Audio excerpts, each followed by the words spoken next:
শেখ হাসিনা বাংলাদেশে ফিরে এসে আত্মসমর্পণের যে ঘোষণা দিয়েছেন, এখন তিনি ফিরে আসতে পারবেন কি পারবেন না, সরকার তাকে আসতে দিবে কি দিবে না, নানান ধরনের প্রশ্ন উত্থাপিত হয়েছে। সেই জায়গা থেকে মানবতা বিরোধী অপরাধ ট্রাইব্যুনালের চিফ প্রসিকিউটর তিনি রোববারই মন্তব্য করেছেন যে তার এইভাবে ফিরে আসার কোনো সুযোগ নেই। ভারত আইনগত প্রক্রিয়ার মাধ্যমে তাকে যদি ফেরত পাঠায় তবে তিনি ফেরত আসতে পারবেন।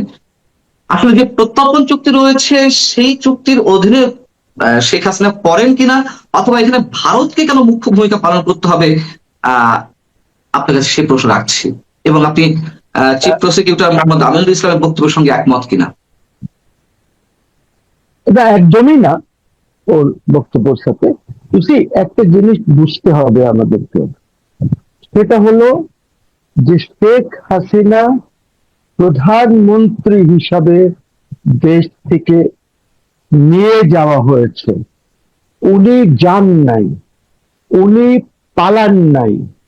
আমাদের সিকিউরিটি এজেন্সি বা যারা তখন সরকার নিয়েছিল, আর্মি আর এরা, তারা উনাকে হেলিকপ্টারে বসিয়ে, প্রধানমন্ত্রীকে হেলিকপ্টারে বসিয়ে, প্রধানমন্ত্রীকে তেজগাঁ নিয়ে C-130 বসিয়ে ইন্ডিয়াতে প্রধানমন্ত্রী হিসাবে ছেড়ে এসেছেন এবং সেখানে আনুষ্ঠানিকভাবে ভারতবর্ষের একজন মন্ত্রী ওনাকে সেখানে রিসিভ করেছে ওই এয়ারফোর্স বেসে। কথা হচ্ছে উনি তখন প্রধানমন্ত্রীর দেশে। আমরা সংবিধানকে সম্মানিত রেখেছি, আমরা বলি নাই যে সংবিধান আমাদের এটা বাতিল হয়ে গেছে বা কিছু হয়েছে। সেখানে স্পষ্ট ভাষায় লেখা আছে যে প্রধানমন্ত্রী আরেকজন প্রধানমন্ত্রীকে ক্ষমতা হস্তান্তর করবেন। এই সুযোগটা হয় নাই। এখন আপনি দেশের প্রধানমন্ত্রীকে যখন নিয়ে যাচ্ছেন আরেকটি দেশে, তখন নিশ্চয়ই আপনি সেখানকার সে দেশের লোকজনের সাথে, সরকারের সাথে, আর্মির সাথে, আর্মি চিফ সেখানকার, ওদের সাথে আলাপ আলোচনার মাধ্যমে নিয়ে গেছেন, ওনাকে রেখে এসেছেন। এখনো দিল্লিতে ওনার যে প্রটোকল আছে, উনি যেভাবে ওনাকে রাখা হয়েছে, it is the protocol of a prime minister. উনি এই দেশের নাগরিক, উনি যখন ইচ্ছা আসতে পারেন। কথা হচ্ছে যে কেউ কেউ বলছে ওনার কাছে তো পাসপোর্ট নাই, ওনার কাছে তো কি বলে ওই যে ট্রাভেল ডকুমেন্ট নাই। আপনারা অস্থির হচ্ছেন কেন? যারা এই কথা বলছেন, আপনাদের প্রবলেমটা কি? সে দেশের নাগরিক, সবাই জানে। এই দেশের 18 কোটি লোক জানে যে শেখ হাসিনা বাংলাদেশের নাগরিক। উনি পাসপোর্ট নিয়ে আসবেন, পাসপোর্ট বিহীন আসবেন। আপনারা যখন নিয়ে গেছেন, ওনাকে কি ওই ডিপ্লোম্যাটিক পাসপোর্ট সাথে দিয়েছেন? Did she carry the passport? Did she go to the Indian immigration? Air force বেসে তো কোনো ইমিগ্রেশন নাই। অবান্তর কথাবার্তা বলে লাভ নাই। She is the de facto prime minister of Bangladesh. পরবর্তীতে সিনারিও চেঞ্জ হয়েছে। আমার একটা ডিজুরে প্রাইম মিনিস্টার এখন আছে, তারেক রহমান সাহেব আছেন প্রধানমন্ত্রী দেশের। উনাকে ইন্ডিয়া কংগ্রেচুলেশন জানিয়েছে। প্রধানমন্ত্রী চিঠি, ইন্ডিয়ান প্রধানমন্ত্রী উনাকে চিঠি দিয়েছেন, উনাকে দাওয়াত দিয়েছেন with family to come to India. কাকে দিয়েছে? প্রাইম মিনিস্টারকে, তারেক রহমান, প্রাইম মিনিস্টার তারেক রহমানকে। এখন এইখানে উনি যখন ওট নিচ্ছেন, তখন একজন উচ্চ হাই লেভেলের একটা ডেলিগেশন এসেছে, and he was, India was represented.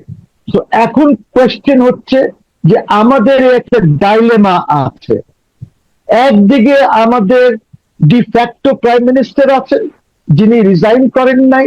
There is no document, there is no instrument to say that Sheikh Hasina is no more a prime minister. she, আমার মতে legally she continues to be the de facto prime minister, but আমার একটা ডিজোরে prime minister আছে।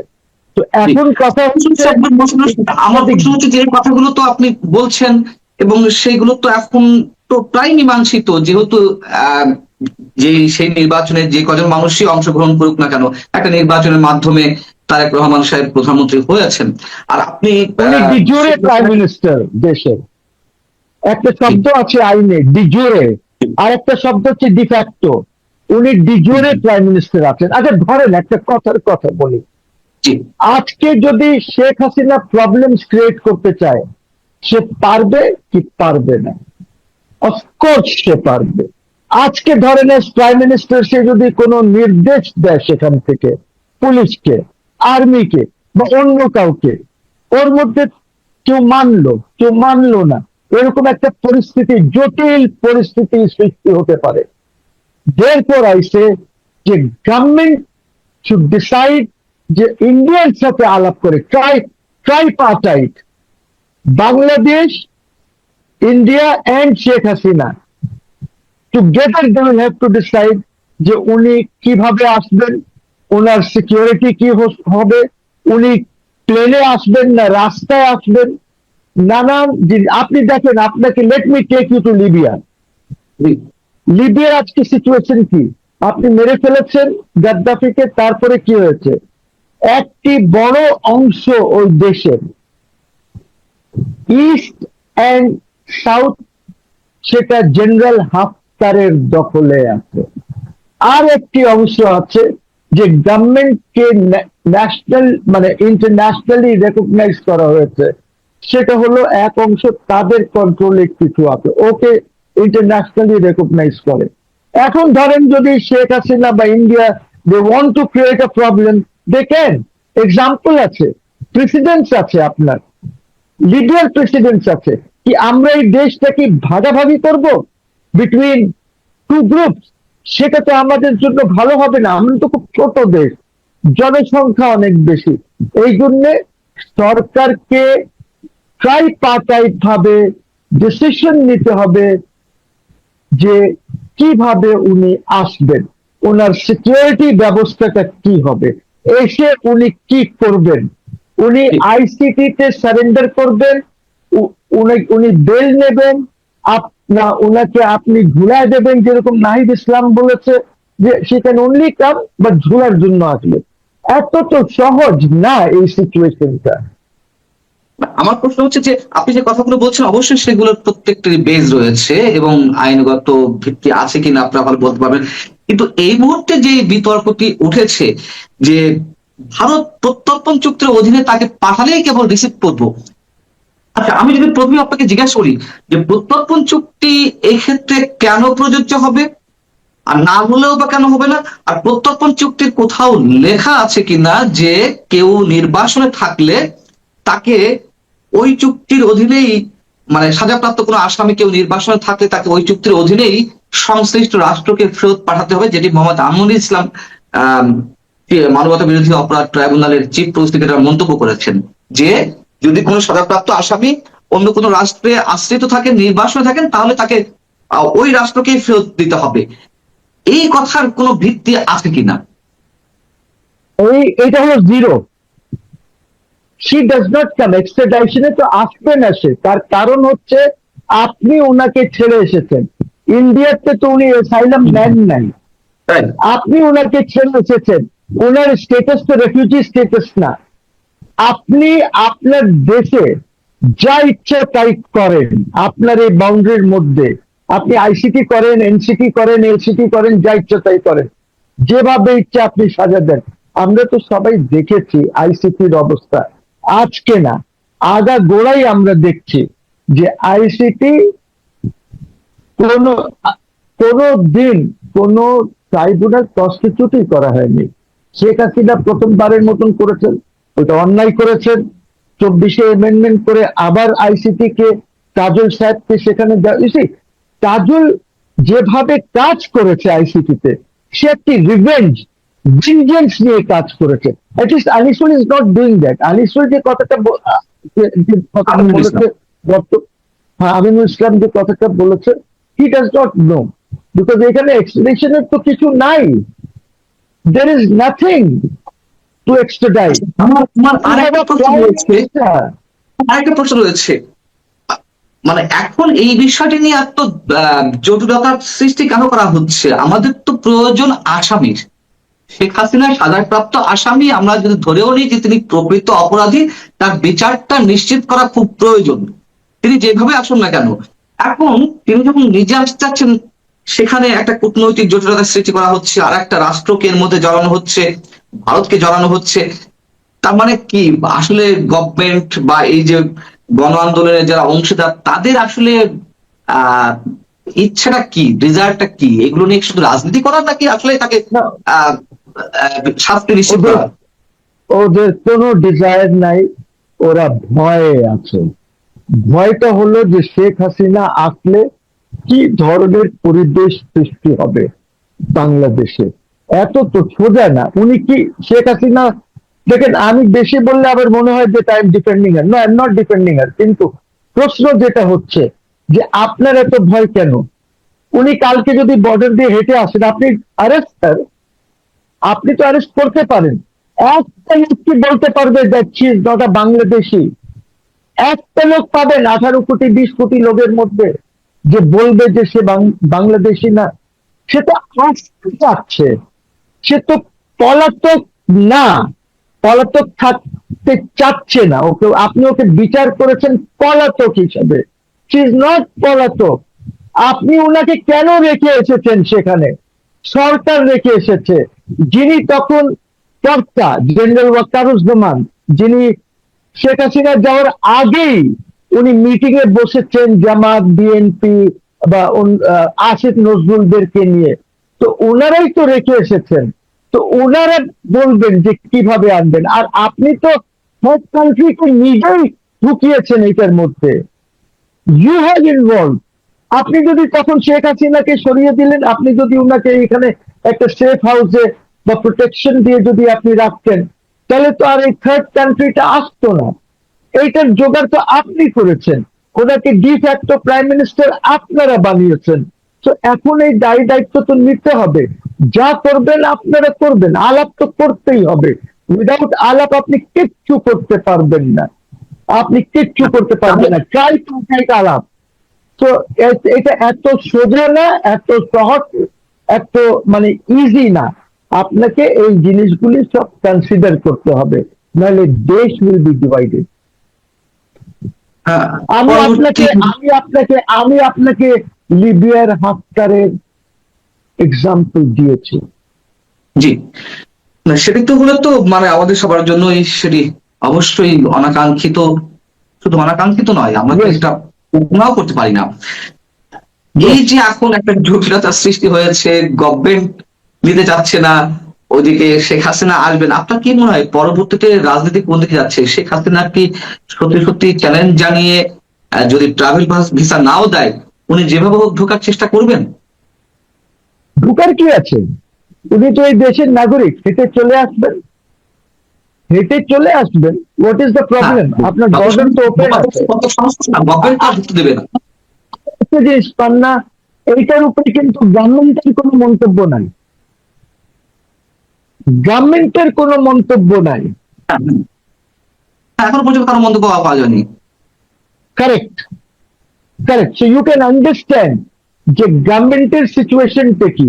Government জানে এবং বুঝতে পারছে এইসব আমিনুল টামিনুলের আর এই যে নাহিদ তাহিদের বক্তব্য দিয়ে তো কিছু হবে না। It's the government which is in charge. Government will have to decide. Government is quiet. একদম চুপ। কারণটি কি? আপনার কি মনে হয় কারণটি কি? বুঝতে পারছে, তারপরে তারা কি বলবে, কি করবে? গভর্নমেন্ট বুঝতে পারছে যে আমাদেরকে তো এটা আলাপ আলোচনা করতে হবে, মুখে কথা বললে তো হবে না। It's not so easy sir, it's not so easy. She is the de facto prime minister, resign করে নাই। নাম্বার টু, ওনার অ্যাসাইলাম নাই, ওনার রেফিউজি নাই, ওনাকে ইন্ডিয়া প্রাইম মিনিস্টারের প্রোটোকল দিয়ে রেখেছে। আপনাকে ইন্ডিয়ার সাথে আলাপ করতে হবে, শেখ হাসিনার সাথে আলাপ করতে হবে, পাই পাই পাতায় বসে আপনাকে সিদ্ধান্তগুলি নিতে হবে। It's not so easy sir, it's not. আপনি তো রেড কর্নার নোটিশও দিতে পারবেন না হাসিনার উপরে। সরি, ওইটা আপনি করতে পারেন, ইন্টারপোলের রেড কর্নার নোটিশ দিয়েও তো আপনি কিছু করতে পারবেন না। This is not possible, it will never be served honour. আপনি বলছেন বেশ বোল্ডলি যে শেখ হাসিনাকে দিল্লিতে আরেকটা রাষ্ট্রের প্রাইম মিনিস্টার হিসেবেই প্রোটোকল দেওয়া হচ্ছে। এটি কি আসলে দেওয়া হচ্ছে? যেখানে যেখানে নরেন্দ্র মোদী ভারতের প্রধানমন্ত্রী আমাদের নতুন প্রধানমন্ত্রী তারেক রহমানকে কংগ্রাচুলেট করেছেন, চিঠি দিয়েছেন, দাওয়াত দিয়েছেন, তার রিপ্রেজেন্টেটিভ ভারতের লোকসভার স্পিকারে এসে মানে ওঠে মানে শপথ অনুষ্ঠানে উপস্থিত ছিলেন। সেখানে আবার তারা প্রধানমন্ত্রী মানে সাবেক প্রধানমন্ত্রী শেখ হাসিনাকে কেন প্রধানমন্ত্রীর মর্যাদা দিবে, রানিং প্রধানমন্ত্রী? আপনি জানেন যে শেখ হাসিনা যখন গেল ওই এয়ারফোর্স বেসে নামলেন, ওর পর ইন্ডিয়া একটি অল পার্টি মিটিং করেছে। প্রাইম মিনিস্টার মোদীর নেতৃত্বে অল পার্টি মিটিং, সবাই মিলে একটি সিদ্ধান্ত নিয়েছে।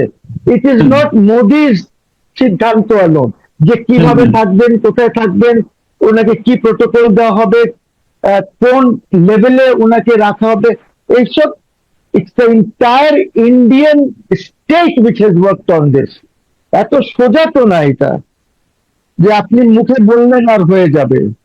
না, আমরা বুঝতে হবে যে তিনি ডিফ্যাক্টো প্রধানমন্ত্রী আইনগত জায়গা থেকে বা আমাদের যে সাংবিধানিক যে বিষয়গুলো রয়েছে অ্যাজ এ লয়ার আপনি আপনার জায়গা থেকে বলছেন, কিন্তু দিল্লিতে কি আসলেই কোনো প্রধানমন্ত্রী হিসেবে তাকে প্রোটোকল দেওয়া হচ্ছে? আর যদি দেয়ও তাহলে কেন ভারত সেটি করবে? এখন এখানকার একজন প্রধানমন্ত্রীকে তো তারা স্বীকৃতি দিয়েছেন। কি, বিকজ এইটা হলো ডিজুরে প্রাইম মিনিস্টার, উনি ইলেকশনের মাধ্যমে এসেছেন, উনি হলেন এখন এই মুহূর্তে রিয়েল প্রাইম মিনিস্টার, ঠিক আছে? কিন্তু শেখ হাসিনা তো ওই স্টেটাসটা লুজ করে নাই, হারায় নাই ওই স্টেটাসটা। ওর কারণ হচ্ছে ওনার সংবিধান, আপনি তো সংবিধানের উপরেই শপথ নিচ্ছেন, সবকিছু সংবিধানের উপরে করছেন। তো সংবিধানে বলা আছে that she will hand over power to another prime minister. এই কারণেই চিফ অ্যাডভাইজারদের সময় বলা হয়েছিল যে এই চিফ অ্যাডভাইজার না, ইউনুস বাটপার না, যারা এর আগে হয়েছেন জজ সাহেবরা, ওদের সময় বলা হয়েছিল দ্যাট হি উইল বি ডিম টু দ্য প্রাইম মিনিস্টার, যেন প্রধানমন্ত্রী উনাকে হ্যান্ড ওভার করতে পারে। আবার ইলেকশনের পরে ওই চিফ অ্যাডভাইজার আবার হ্যান্ড ওভার করে দেবে প্রধানমন্ত্রীকে। এই জটিলতাগুলি তো আছে, আপনি এই জটিলতার থেকে বের হয়ে আসতে পারছেন না তো এখনো। এই জন্য ট্রাইপার্টাইট একটা এগ্রিমেন্টের মাধ্যমে Sheikh Hasina will come to this country. তারপরে সারেন্ডার করুক, উনি আদালতে যাক না যাক কি হবে, বাট আপনি ডায়ালগ ছাড়া, ডায়ালগে ইন্ডিয়া থাকবে, বাংলাদেশ থাকবে, শেখ হাসিনা থাকবে। আবার আবার গভর্নমেন্টের পক্ষ থেকে ঠিক নয়, বিএনপির কোন কোন শীর্ষ নেতা বলছেন যে এখানে শেখ হাসিনা কোনো ফ্যাক্টর নয়, শেখ হাসিনা কোনো পক্ষ হতে পারে না। পক্ষ দুইটা, একটা হচ্ছে বাংলাদেশ সরকার আর একটা হচ্ছে ভারত সরকার। আপনি তাদের এই বক্তব্যকে কিভাবে মূল্যায়ন করবেন? তারা অবুঝ, তারা জানে না, দে হ্যাভ নো আইডিয়া যে কান্ট্রিজ কিভাবে চলে, ডিপ্লোম্যাটিক ইয়েটা কি হয়, কোথায় কি আছে, আইনের কি সিচুয়েশন আছে, দে হ্যাভ নো আইডিয়া, দে আর অবুঝ। এই এই এই জন্যই তো সরকার কিছু বলছে না। এইগুলি এমনি ওই একটা হয় যে আপনি স্টেডিয়ামে ফুটবল খেলেন, একটা হয় যে কিছু ছেলেপেলেরা রাস্তায় খেলে, এরা হলো ওইটা, they are not a recognise team যে কিছু বুঝবে। এইটা কোনো ভ্যালু বা এর সমাধানটা কোথায় গিয়ে ঠেকতে পারে? আর সমাধান না হলেও কোন অনিশ্চয়তার দিকে আমরা যাচ্ছি? আপনার শেষ মন্তব্যটি জানতে। আমি আপনাকে একটা এক্সাম্পল হাফতারের দিয়েছি, আপনি ইন্ডিয়ান পস্টারিংটাও জানেন যে কি আছে। এই অ্যানালিসিসটা আমি মুখ থেকে কিছু না বলে এটা বুঝতে পারছেন যে কোথায়। আমি এই কারণে তো দিলাম, দেখেন সিমিলার অবস্থা হয়েছিল হন্ডুরাসের, এই আমেরিকান কনস্পিরেসি। হ্যাঁ, হন্ডুরাসের প্রেসিডেন্টকে তারা সরিয়ে দিল, হন্ডুরাসের প্রেসিডেন্ট কস্টারিকা চলে গেল, ঠিক আছে। বাট ওইখানে সিচুয়েশন ওয়াজ ডিফারেন্ট। ডিফারেন্ট এই কারণে ছিল বিকজ উনি যে কস্টারিকা গেলেন, he did not go as the president, উনি পালিয়ে গেলেন কস্টারিকা। এইখানে পালানো হয় নাই, এইখানে আপনি হেলিকপ্টার C-130 SSF ট্রেনের মধ্যে সব নিয়ে গিয়ে রেখে এসেছেন, আপনি সিকিউরিটির সাথে গেছে। কিন্তু বুঝলি, আপনি কি C-130 ফ্লাই করতে পারতো ইন্ডিয়ান এয়ার স্পেসে উইদাউট দেয়ার কনসেন্ট? আপনি আমাকে বলেন, পসিবল ছিল? ছিল না। সেটাই। So, এই এই জিনিসগুলি তো বুঝতে হবে, খালি মুখে একটা কথা বলে দিলে তো হবে না, তো নানান ঝামেলা আছে। তো আই থিঙ্ক এই এই ক্যাপাসিটি ক্রিয়েট করতে হবে, ডেপথ ক্রিয়েট করতে হবে টু রান দি গভর্নমেন্ট, তাহলে মুসিবত হয়ে যাবে। মুসিবত তো শুধু বিএনপি বা গভর্নমেন্টের হবে না, দেশের আর রাষ্ট্রের জন্য মুসিবত হয়ে যাবে। আপনাকে অনেক অনেক ধন্যবাদ অ্যাডভোকেট মোহাসেন রশিদ আমাদেরকে সময় দেওয়ার জন্য। আপনি ভালো থাকবেন। দর্শক আপনারা যারা শুনছিলেন নিশ্চয়ই আপনারা ভালো থাকবেন। এটুকু বুঝতে পারছি যে খুব সংকটটা খুব ভয়ঙ্কর আকারে আমাদের সামনে ধেয়ে আসছে। নিশ্চয়ই আমরা সেটি চাই না। সরকার সুবিবেচনা প্রসূত সিদ্ধান্ত নেবে, এটি আমরা চাই। ভালো থাকুন, আল্লাহ হাফেজ। বাংলাদেশ সরকারের সতর্ক বার্তার কারণে দেশটির সাবেক প্রধানমন্ত্রী শেখ হাসিনাকে নিয়ে বাংলাদেশের প্রথম সারির সংবাদ মাধ্যমগুলোতে খবর খুব একটা প্রকাশিত হচ্ছে না।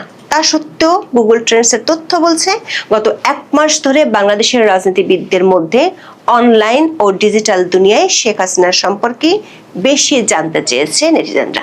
মূলত ডিসেম্বরে দলবল সহ তিনি বাংলাদেশে ফিরবেন। শেখ হাসিনার এমন ঘোষণার পর থেকে বিষয়টি নিয়ে বাংলাদেশে শোরগোল পড়ে গিয়েছে। আওয়ামী লীগ নেত্রী ঢাকায় কিভাবে ফিরবেন, ফিরলে প্রশাসনের কি পদক্ষেপ হবে, এসব নিয়ে বিস্তর আলোচনা চলছে। এদিকে আওয়ামী লীগের একাধিক সূত্রে জানা গেছে দলটির 11 জন নেতা ও সদস্য 12 জুলাই দিল্লিতে শেখ হাসিনার সাথে 5 ঘন্টা ব্যাপী বৈঠক করেছেন। বৈঠকে অংশ নেওয়া কয়েকজন নেতার দাবি, দেশে ফিরতে দলীয় স্তরে জোরালোভাবে প্রস্তুতি শুরু করে দিয়েছেন শেখ হাসিনা। সেজন্য দফায় দফায় তিনি ভারতে এবং অন্যান্য দেশে অবস্থানরত নেতাদের সঙ্গে মুখোমুখি বৈঠক করেছেন। আগামী কয়েকদিনে এরকম বেশ কয়েকটি বৈঠক হবে। 13 জুলাই দলটির কেন্দ্রীয় কমিটির সভা ডাকা হয়েছে। সেখানে প্রস্তুতি নিয়ে বিশদ আলোচনা হতে পারে এবং দলের নেতাদের দায়িত্ব বন্টন করা হতে পারে। শেখ হাসিনার ঘোষণার পর থেকে বড় একটি প্রশ্ন হলো, তাকে দেশে ফেরার অনুমতি কি বাংলাদেশ সরকার দিবে? 12 জুলাই শেখ হাসিনার সাথে বৈঠক করেছেন এমন কয়েকজন নেতা জানিয়েছেন 111-এর মতো বিমান যোগে দেশে ফিরতে বাধা দিলে তিনি সড়ক পথে ভারত থেকে দেশে আসার সিদ্ধান্ত নিয়েছেন। অবশ্য বাংলাদেশের আন্তর্জাতিক অপরাধ ট্রাইব্যুনালের চিফ প্রসিকিউটর আমিনুল ইসলাম দাবি করেছেন, শেখ হাসিনা বাংলাদেশ ও ভারত সরকারের পারস্পরিক সমঝোতা ছাড়া দেশে এসে সরাসরি আত্মসমর্পণ করতে পারবেন না। আওয়ামী লীগের একাধিক সূত্র থেকে ইঙ্গিত পাওয়া গেছে, শুধু ভারত নয়, আন্তর্জাতিক বেশ কয়েকটি পরাশক্তির সাথে শেখ হাসিনার দেশে ফেরা নিয়ে আলোচনা চলছে এবং ওই শক্তিগুলো থেকে পজিটিভ সিগন্যালও পেয়েছেন। বিস্তারিত জানতে চলুন যাওয়া যাক বিশ্লেষণে।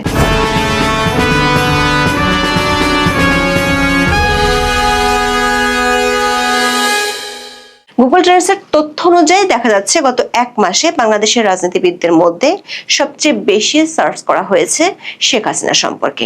আমরা গুগল ট্রেন্ডসে সাবেক প্রধানমন্ত্রী শেখ হাসিনা, বর্তমান প্রধানমন্ত্রী তারেক রহমান ও বর্তমান বিরোধী দলীয় নেতা শফিকুর রহমানের মধ্যে ওয়েব, নিউজ ও ইউটিউব এই 3 ক্যাটাগরিতে কাকে নিয়ে মানুষ সবচেয়ে বেশি সার্চ করছে বা জানতে চাচ্ছে তা যাচাই করেছি। গুগল ট্রেন্ডসের তথ্য অনুযায়ী গত 24 ঘন্টায় মানুষ শুধু শেখ হাসিনার নাম দিয়ে সার্চ করেছে, যেখানে অন্য 2 নেতা সম্পর্কে কোনো ওয়েব সার্চের তথ্য মেলেনি। আর ইউটিউব সার্চের ক্ষেত্রে শেখ হাসিনা এগিয়ে আছেন। গত 1 সপ্তাহের সার্চের তথ্যেও দেখা যাচ্ছে শেখ হাসিনা অন্য 2 রাজনৈতিক নেতার তুলনায় সব ধরনের সার্চের ক্ষেত্রে অনেক এগিয়ে আছেন। একই চিত্র দেখা গেছে গত 1 মাসে। তবে গত 3 মাসের তথ্যে তারেক রহমান এগিয়ে আছেন। কিন্তু সব ক্ষেত্রে জামাত নেতা শফিকুর রহমানের অবস্থা উল্লেখ করার মতো নয়। প্রথমে গত 28 জুন ভারতীয় সংবাদ মাধ্যম এনডিটিভিকে এবং সবশেষ 10 জুলাই আন্তর্জাতিক বার্তা সংস্থা রয়টার্সকে শেখ হাসিনা বাংলাদেশে ফেরার কথা জানিয়েছেন। এর মধ্যে প্রথমবারের মতো টেলিফোন সাক্ষাৎকার দিয়ে রয়টার্সকে তিনি বলেছেন, চলতি বছরের ডিসেম্বরে তিনি দলীয় নেতাদের নিয়ে দেশে ফিরে আদালতে আত্মসমর্পণ করবেন। দেখা যাচ্ছে শেখ হাসিনার এমন বক্তব্য দেওয়ার পর অনলাইনে শেখ হাসিনা নিয়ে সার্চের পরিমাণ ব্যাপক হারে বেড়ে গেছে। যদিও বাংলাদেশ সরকারের সতর্কবার্তার কারণে বাংলাদেশের মূলধারার সংবাদ মাধ্যমগুলো শেখ হাসিনার বিষয়ে খবর প্রচার খুব একটা করছে না। সরকারের একাধিক সূত্র বলছে, শেখ হাসিনার দেশে ফেরার বক্তব্য নিয়ে সরকারের শীর্ষ মহলে কয়েক দফা আলোচনা এরই মধ্যে হয়েছে। মূলত ডিসেম্বরে তিনি বাংলাদেশে ফিরবেন এমন ঘোষণার পর থেকেই বিষয়টি নিয়ে বাংলাদেশে শোরগোল পড়ে গিয়েছে। এসব আলোচনায় উঠে আসছে বাংলাদেশ সরকারকে তার দেশে ফেরার জন্য ট্রাভেল পাস বা অনুমতি দিবেন। তিনি যেহেতু ভারতে আছেন, তার ফেরার ব্যাপারে ভারত সরকারের মনোভাব কি, আওয়ামী লীগ নেত্রী ঢাকায় ফিরলে প্রশাসনের কি পদক্ষেপ হবে, এসব নিয়ে রাজনীতি থেকে কূটনীতি নানা মহলে নানা ধরনের আলোচনা চলছে। বাংলাদেশের আন্তর্জাতিক অপরাধ ট্রাইব্যুনালের চিফ প্রসিকিউটর আমিনুল ইসলাম সাবেক প্রধানমন্ত্রী শেখ হাসিনার ফেরার বিষয়ে সাংবাদিকদের সাথে কথা বলেছেন। 12 জুলাই তিনি সাংবাদিকদের বলেছেন, বাংলাদেশ সরকার ভারত সরকারের কাছে শেখ হাসিনাকে ফেরত দেওয়ার জন্য অনুরোধ জানিয়েছে। এখন প্রশ্নটা হচ্ছে, তিনি যদি ভারত সরকার নিয়ন্ত্রণে থাকেন তাহলে তো নিজে নিজে তার আসার কোনো সুযোগ নাই। আইসিটির চিফ প্রসিকিউটর দাবি করেছেন, শেখ হাসিনার দেশে ফিরে সরাসরি আত্মসমর্পণের কোনো আইনি সুযোগ নেই। প্রত্যর্পণ চুক্তির আওতায় ফিরলে তাকে গ্রেপ্তার হয়ে কারাগারে যেতে হবে। অবশ্য ভারত সরকার বেশ কয়েকবার বলেছে শেখ হাসিনা অতিথি হিসেবে দেশটিতে আছেন। বিবিসি বাংলার এক খবরে বলা হয়েছিল, তাকে একজন বিশেষ অতিথি হিসেবে বিবেচনা করছে দেশটির সরকার। সবশেষ ভারতের পররাষ্ট্রমন্ত্রী জয়শঙ্কর এনটিভিকে দেয়া এক সাক্ষাৎকারে বলেছিলেন, শেখ হাসিনা নিজের ইচ্ছেতেই ভারতে গিয়েছিলেন এবং নিজের ইচ্ছেতেই বাংলাদেশে ফিরবেন। তবে সেক্ষেত্রে ভারতের কাছে তার নিরাপত্তার বিষয়টি খুবই গুরুত্বপূর্ণ। আবার শেখ হাসিনা সবশেষ বলেছেন, তিনি আদালতে আত্মসমর্পণ করে আইনি প্রক্রিয়ায় লড়তে চান। আইসিটির চিফ প্রসিকিউটর আমিনুল ইসলামের বক্তব্যে স্পষ্ট ইঙ্গিত মিলছে, শেখ হাসিনাকে বাংলাদেশে আসতে হলে বাংলাদেশ ও ভারত সরকারের কূটনৈতিক ও আইনি প্রক্রিয়ার মাধ্যমে আসতে হবে। দৈনিক মানবজমিন পত্রিকায় শিরোনাম করা হয়েছে, দুই দেশের সমঝোতা ছাড়া শেখ হাসিনার দেশে ফিরে আত্মসমর্পণের সুযোগ নেই। তাহলে প্রশ্ন হলো, এই সমঝোতার প্রক্রিয়া শুরু হওয়া ছাড়াই কি শেখ হাসিনা এমন ঘোষণা দিয়েছেন? 12 জুলাই শেখ হাসিনার সাথে দিল্লিতে দেখা করতে গিয়েছিলেন আওয়ামী লীগের সাবেক মন্ত্রী ও নেতা সহ 11 জন। এদের মধ্যে 4 জন অস্ট্রেলিয়া থেকে এবং কয়েকজন যুক্তরাষ্ট্র ও যুক্তরাজ্য থেকে দিল্লি গিয়েছেন। তাদের কয়েকজন দাবি করেছেন, শুধু ভারত নয়, গত কয়েক মাস ধরে আন্তর্জাতিক শক্তিশালী পক্ষগুলোর সাথে শেখ হাসিনার নির্দেশনা অনুযায়ী দলটির বেশ কয়েকজন নেতা নিয়মিত বৈঠক করেছেন। তবে সেসব বৈঠকে কোনো ধরনের সমঝোতা হয়েছে কিনা, হলে কি ধরনের সমঝোতা হয়েছে, এসব বিষয়ে আওয়ামী লীগের নেতারা কোনো মন্তব্য করেননি। দর্শক, শেখ হাসিনার ফেরার বিষয়ে বাংলাদেশ সরকারের বিভিন্ন পর্যায়ের কর্তা ব্যক্তিদের গত কয়েকদিনের বক্তব্য থেকে বোঝা যাচ্ছে, সরকার তাকে ফেরার বিষয়ে সরাসরি অনুমতি দিতে চায় না। শেখ হাসিনার ক্ষেত্রে একই রকম ঘটনা ঘটেছিল 1-11 তত্ত্বাবধায়ক সরকার আমলে। ওই সময়ে বাংলাদেশ সরকার অনুমতি না থাকায় তিনি ব্রিটিশ এয়ারওয়েজের টিকিট কেটেও দেশে ফিরতে পারেননি। শেখ হাসিনার সাথে বৈঠক করেছেন এমন কয়েকজন নেতা বলেছেন, শেখ হাসিনা বিমানযোগে দেশে ফেরার চেষ্টা করবেন। যদি সরকার অনুমতি না দেয় তাহলে তিনি সড়ক পথে, মানে ভারত বাংলাদেশ সীমান্ত দিয়ে বাংলাদেশে আসার সিদ্ধান্ত নিয়েছেন। আওয়ামী লীগের নেতারা বলছেন, দেশে ফেরার আগে সম্ভাব্য সব ধরনের বাধা মোকাবেলার জন্য প্রস্তুতি নিতে শেখ হাসিনা দলের নেতাদের সাথে দফায় দফায় মুখোমুখি বৈঠক করেছেন। এসব বৈঠকে দলের কমিটিগুলো পুনর্গঠন এবং নিষ্ক্রিয় নেতাদের দল থেকে বাদ দেয়া এবং সাংগঠনিক তৎপরতা বাড়ানোর বিষয়ে আলোচনা হয়েছে। পাশাপাশি শেখ হাসিনার দেশে ফেরার আগে ও পরে তার শাস্তি এবং আওয়ামী লীগের কার্যক্রমের উপর নিষেধাজ্ঞা নিয়ে আইনি জটিলতা নিয়েও আলোচনা হয়েছে বলে বৈঠক সূত্রে জানা গেছে। দর্শক, শেখ হাসিনার দেশে ফেরার ঘোষণার পর যে আলোচনা হচ্ছে সেখানে একটি বড় ইস্যু হলো তিনি দেশে ফেরার পর কি হতে পারে বা সরকার আসলে কি ব্যবস্থা নিতে পারে। আইসিটির চিফ প্রসিকিউটর দাবি করেছেন, প্রথমত শেখ হাসিনার আত্মসমর্পণের সুযোগ নেই, বরং তাকে গ্রেপ্তার করা হবে। দ্বিতীয়ত তার বিরুদ্ধে মৃত্যুদণ্ড থাকায় তার জামিনেরও সুযোগ নেই। আমিনুল ইসলামের দাবি, ব্যক্তিগতভাবে এসে স্বাধীনভাবে আত্মসমর্পণের কোনো আইনি সুযোগ নেই। নির্বাসনের থেকে তাকে দণ্ডিত হিসেবে গ্রেপ্তার হয়ে আসতে হবে। আসতে হলে ভারত সরকারকেই তাকে বাংলাদেশ সরকারের কাছে হ্যান্ডওভার করতে হবে। দেশে ফিরলে শেখ হাসিনার জামিনের কোনো সুযোগ আছে কিনা এমন প্রশ্নের জবাবে চিফ প্রসিকিউটর আমিনুল ইসলাম বলেছেন, বাংলাদেশে এখন পর্যন্ত কোনো মৃত্যুদণ্ড পাওয়া আসামির জামিন হয়েছে এরকম নজির নেই। যদি শেখ হাসিনাকে কোনোভাবে বাংলাদেশে আনা হয় অথবা তাকে বাংলাদেশে পাওয়া যায়, তাহলে সঙ্গত কারণে যেহেতু তার বিরুদ্ধে মৃত্যুদণ্ডাদেশ, তিনি প্রথমত জেলে যাবেন। নির্ধারিত সময়ের মধ্যে পদক্ষেপ না নেওয়ায় শেখ হাসিনা আপিলের অধিকার খুইয়েছেন জানিয়ে চিফ প্রসিকিউটর বলেছেন, আন্তর্জাতিক অপরাধ ট্রাইব্যুনাল আইনের সেকশন 21(3) বলা হয়েছে 30 দিন পরে আর কোনো আপিল হবে না। যদি আপিল করার সুযোগ না থাকে তাহলে সাজা বহাল থাকবে। যদি আপিল করা যায় তাহলে আপিল নিষ্পত্তি সাপেক্ষে যা হয় তা হবে। তবে উচ্চ আদালতের অনেক সিনিয়র আইনজীবী ভিন্ন কথা বলছেন। সুপ্রিম কোর্টের আইনজীবী ও ব্রাহ্মণবাড়িয়া 2 আসনের স্বতন্ত্র সংসদ সদস্য রুমিন ফারহানা বলেছেন, শেখ হাসিনার ফেরত আসায় আইনি কোনো বাধা নেই। উনি ফিরবেন, ফিরে আত্মসমর্পণ করবেন, বাংলাদেশের নর্মাল সিআরপিসির যে প্রসিডিওর সেটি উনি ফলো করবেন। যেহেতু গ্রেপ্তারি পরোয়ানা রয়েছে, তাই ট্রাভেল পাস পেয়ে শেখ হাসিনা দেশে ফিরলে আটক হবেন বলে মনে করেন আইনজীবী মঞ্জিল মোর্শেদ। তিনি গণমাধ্যমকে বলেছেন, সুপ্রিম কোর্ট রুলস অনুযায়ী নির্দিষ্ট সময়ের মধ্যে আপিল না করলে কেন দেরিতে করেছেন সে বিষয়ে আদালতকে সন্তুষ্ট করার মতো ব্যাখ্যা দিতে হবে। আদালত আপিল গ্রহণ করলে মৃত্যুদণ্ডাদেশ স্থগিত হয়ে যাবে। আবার দেশে ফিরে সাজার রায়ের বিরুদ্ধে আপিলের সুযোগ শেখ হাসিনার থাকছে বলে জানান সুপ্রিম কোর্টের জ্যেষ্ঠ আইনজীবী শাহদিন মালিক। তিনি বলেছেন, রায়ের 1 মাসের মধ্যে আপিলের বিধান থাকলেও সব সময় তা অনুসরণ করা হয় না। 10 থেকে 15 বছর পরেও আপিল করার নজির রয়েছে। আইনজীবী মনে করেন, আন্তর্জাতিক অপরাধ ট্রাইব্যুনাল আইনে 30 দিনের মধ্যে আপিলের বাধ্যবাধকতা থাকলেও সুপ্রিম কোর্ট রুলস অনুযায়ী উতরে যাওয়ার সুযোগ আছে। যেমন পলাতক অবস্থায় 2013 সালের জানুয়ারিতে ট্রাইব্যুনালে ফাঁসির দণ্ড পাওয়ার 13 বছর পরে সে গত জানুয়ারিতে আপিল করেছিলেন জামাত নেতা আবুল কালাম আজাদ।